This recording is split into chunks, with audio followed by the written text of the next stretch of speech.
The Wabash River didn't just influence the settlement of Lafayette, it really was the settlement of West Lafayette. The entire history of the Wabash Valley is incredibly complicated. It's like a bucket of fish hooks. You can't just pick up one thing. Everything else comes with it. William Digby was a very young man, and in 1824, he bought a plot of land that started at about the Wabash and went back to about 6th Street and went from North Street to South Street. He knew that this part of the river was the last stretch of river navigable by large boats. So that's what I mean when I say that the river really was why the city is here today. The best understanding that we have for the name of the Wabash we use today comes from the Miami word for the river. That word alludes to clear water flowing over white stones. Those white stones are more prevalent in the upper portions of the Wabash River, more near present-day Fort Wayne.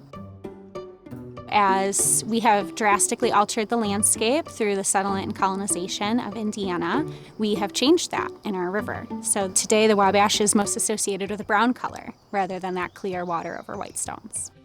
The Wabash and Erie Canal was part of this grand dream. Lafayette wasn't connected to other places by roads. If you wanted to go to Indianapolis from here, it was an adventure. Until the canal got here, the river was really the only way to get here. With a canal, you can regulate how much water is in it. You don't have to deal with rapids and fallen trees blocking the river, that sort of thing. So they began construction in 1832 on the Indiana part of the canal. And the canal didn't actually make it here until 1840.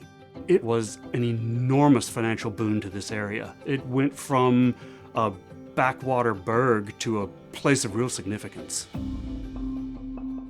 Because water is life, people have always lived along rivers. That's true here in Tippecanoe County. This has always been a place where people have lived. The water provided abundant fish for eating, as well as mussels and other delicious foods. We have 2 species of fish that are very old in terms of how long their species have been around. So the shovel-nosed sturgeon and the paddlefish. The paddlefish is North America's oldest extant species. You can think of them like dinosaurs swimming around in the Wabash. There's a whole river ecosystem, and that's not just the water and the fish in the water and the plants growing on the riverbed. That's the floodplains, that's the banks, that's the streams that are flowing into the river. Floodplains are the life of a river. We often think of the water, that main stem, when you think of a river, but every time I'm in a floodplain, I say I'm at the river right now. All of these ecosystems are tied together. And if any one of them is impacted, that sends a ripple through the whole ecosystem. Fewer floodplains means a less healthy river. It's going to impact fish populations. If our trees are removed, then that's going to mean the banks collapse and it adds more sediment to our river, which is what makes the river that brown color that we're all used to. Knowing our history can help keep us from making terrible mistakes in the future. Knowing how important the Wabash has been to this place for so long, I hope will make people aware of just how important it is to take care of it. The biggest problems we're having in the Wabash River are nutrient pollution and sediment. So that's fertilizer and dirt. So anytime you can capture rainwater on your property and let it soak into the ground, that's helping the Wabash River. Wabash River Fest is so fun. It's our annual celebration of the river, and it's a time for people to learn more about the Wabash River and engage with the Wabash River in ways that they might not have opportunities to do throughout the year.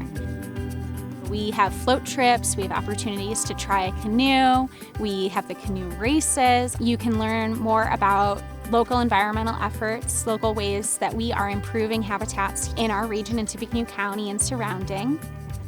If people see the Wabash as a vital part of their community, something that gives them good memories of their childhood or with their friends or family members, they're going to want to protect that. We are so lucky to have the natural areas that we have intact here in Tippecanoe County. To participate in community care and stewardship of these natural places helps to dissolve that artificial boundary between ourselves and nature. to me, the main reason to remember this stuff is just because it's cool. Why wouldn't you want to do that? That's so interesting. It's fascinating.